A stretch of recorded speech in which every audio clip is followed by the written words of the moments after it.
everybody else talks about all the fun stuff that happens on the field of play, and that's all fun to watch and everything. But like, there's a lot of stuff. There's just as much that happens off the field as soon as that final whistle, buzzer, whatever, bell. Off-field story of the year. Billy V, let's start. Yeah. Let's kick you off on this one. I'm going to go with Lance Armstrong, and I don't like to go with a key narrative, but this was such a bizarre story. You know, here's a guy who says, "Well, you know, I don't want to fight the charges because you know I'm just exhausted." Blah blah blah. And then not too long after, he is basically proven completely guilty, which is with as much evidence as you can get, aside from a videotape of him injecting, inhaling. I forget. Which he's arrogant enough to have actually done. To be like, I just want to make sure I have this, get my technique right. Show the kids how it's done properly. It's a Lance Armstrong instructional video that comes out a little later.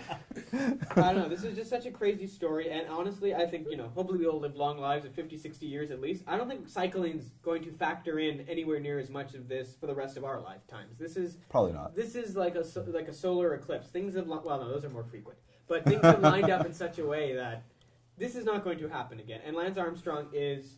Regardless, you know, you can have such a good debate on this on so many levels, and we had a good debate on the Facebook site about this. And again, it's something that transcends the norms of sport, and I think it was a really good story. And my whole thing with the Lance Armstrong today, I think it's a great story, to be honest. Mm-hmm. I think it's my actually question towards this thing is this similar to what we're seeing in baseball with the whole steroid era? Is this going to be the steroid era of cycling? Steroid era of cycling, because I don't feel like that's the case. Like, I feel like there's enough clean people in cycling that will allow this to be, okay, we knew. It's a one-off. Right, it's one of those things where, like, yeah, he couldn't have been that or good. 7 off. Or 7, yeah. Yeah, exactly. It dominated so much more than the steroid era. The steroid era was different players who did it at a great level to a point where it's the whole league. I think the reason why, for me, that's the off-field story of the year is because we've come to learn so much more about how much of a dick Lance Armstrong is.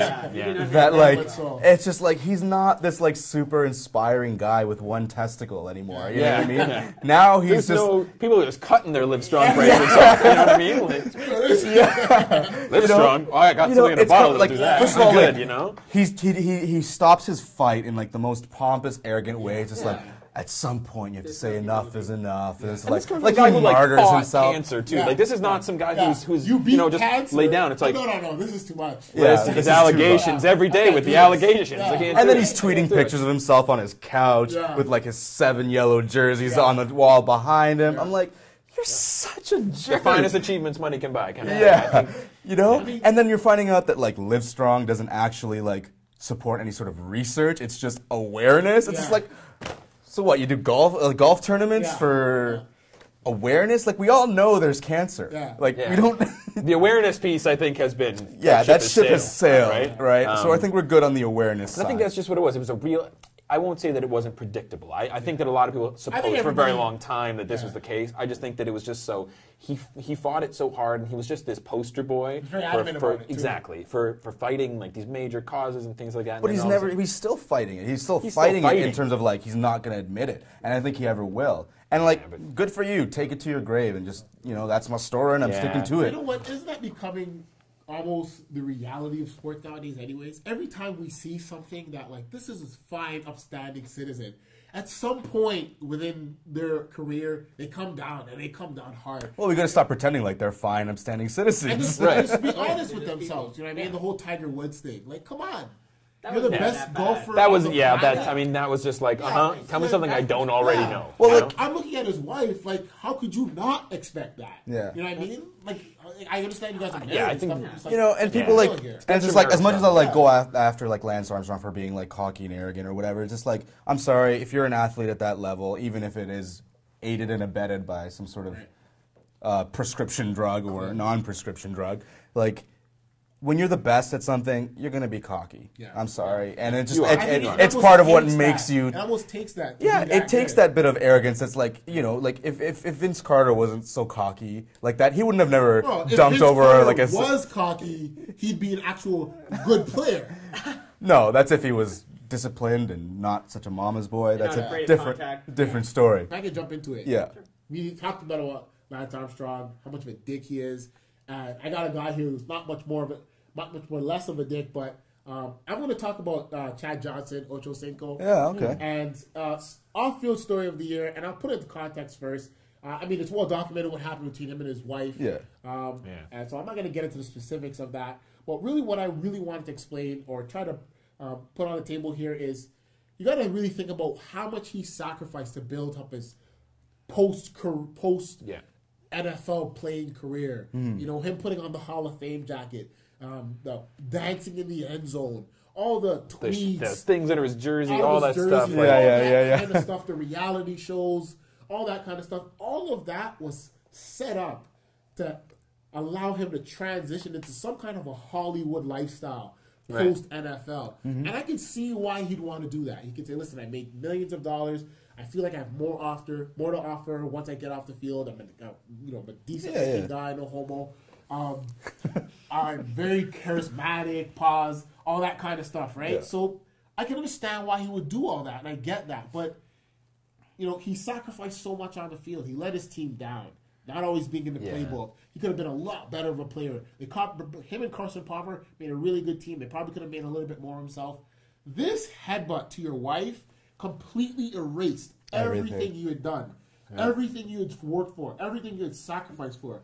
Now, there's no way there's no television appeal anymore. There's no Hollywood setting. Yeah, he's untouchable now. You're untouchable now. And there's one moment of, complete stupidity.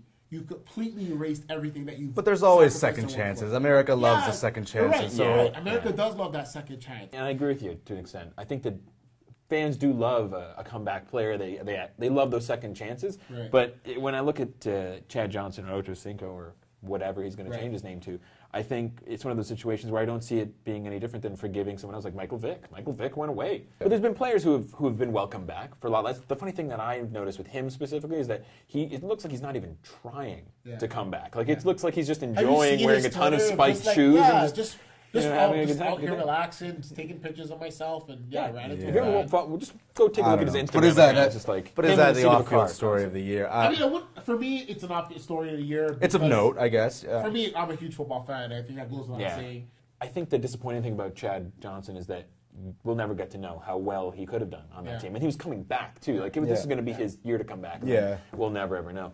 I kind of went in a different direction on this, and it was a huge story, massive story, and I'm gonna stick with Penn State on this one as being the off-field story of the year. Yeah. I think that was just, it spoke to larger issues. For some people, it spoke to larger issues in college sports, specifically college football, and the way that it's run, the way that it's become the farm system for the NFL. So I got to say Penn State.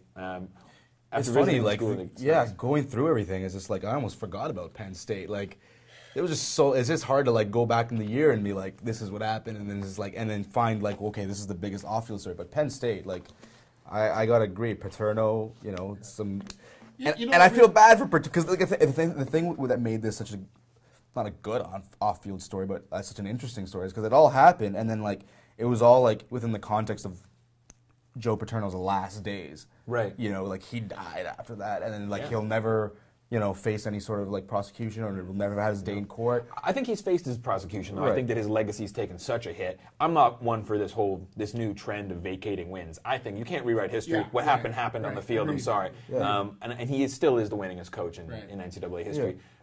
I know we both wrote challenging articles. I know I wrote an article that the statue should come down. And then went to bed, woke up, and I saw your article that the statue should stay up. So that was quite interesting. And I think they were both, two well-written pieces. The thing for me, two things. First and foremost is we spent so much time talking about Joe that we forgot that this is really about Sandusky here. Yeah. Right, absolutely. The real story here is what Sandusky did. You know what I mean? These children, no matter how much, they're never going to get that. Their lives are forever scarred. It's absolutely damaging. A permanent scar. Yeah. Right? So the story here is really Sandusky. It is. And I think he's in prison with hardened criminals. You know what I mean? Yeah. They don't take too lightly to his kind in there. Oh, no, so absolutely. I think he'll get his just due, in either way that you want to see. I mean, this is a tough one, then, between Armstrong and Armstrong was definitely a big story, but I think performance-enhancing drugs have permeated every level of sport, no matter where you look at it. And it was almost an expected thing, too. It's like, Lance Armstrong? Right. Who didn't know that? It had been kind of in the back burner for a couple of years now, and it's just kind of the shoe just dropped. Yeah, when the Sandusky thing happened, it completely... I mean, Joe Paterno, for me, was one of the last coaches that I said he did it the right way. Yeah. And he was one of the guys that I said, you know what? If I had children and I wanted them to play football, I would send them there. No one's gonna like my answer. What was it? And I kind of feel like I'm such a homer on this one. I'll go with Peyton Manning. I just don't feel like he gets enough credit for the stuff that he's done. I'm gonna stop you there. I know. Peyton Manning? Yeah. In no way underrated. He's Because every time I turn on football on Sundays, that guy, he basically is the reason that the sun rises and sets. He's actually more. He's better than. People compare him to his brother. Yeah, Eli. that's insulting. That's an insult.